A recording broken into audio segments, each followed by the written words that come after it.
Have our trainers out on the island with our tigers, bringing them more serious natural behaviors. And when the cats do the behaviors correctly, they're rewarded with a little bit of a food treat. First one of which that they're getting is some 2% low-fat milk. Tigers think of the milk much like we might think of ice cream. First behavior we have to use is called a fighting posture. This is what tigers will use to settle any dispute that they might get into. They rise up onto their hind legs, then use their powerful front paws, much like a boxer, to knock their opponent off balance and thus gain an advantage. Now, Fedor did that behavior. There's Odin. What do you folks think of these two tigers so far?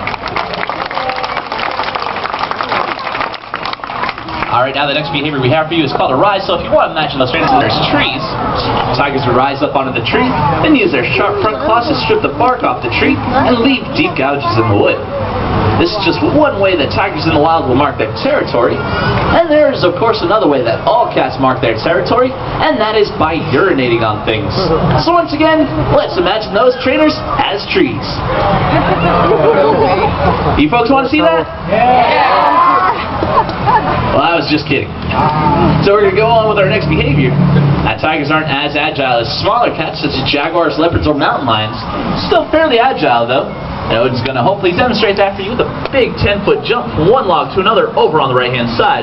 After doing this behavior, he's getting the second type of food reward we give them cats, and that's chunked red meat. Because after all, tigers are carnivores. That means meat eaters. So once he finishes, he's going to turn around and run, take that big leap, and let's get the big guy a big hand. Now we're going to bring these cats right up close, right to the fence, to get an idea of how big they actually are. Fedor's back in the water right there, doing a fence right here right now, stands about 8 feet tall.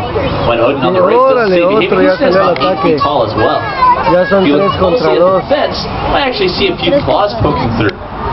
Now that's a reminder that here at Six Flags, we do not declaw nor defang any of our tigers. In order to work safely with these animals, we have to raise them from the time they're just a couple of weeks old, or spend many, many years being introduced to the tigers by the trainers that did raise them. That's something else to keep in mind.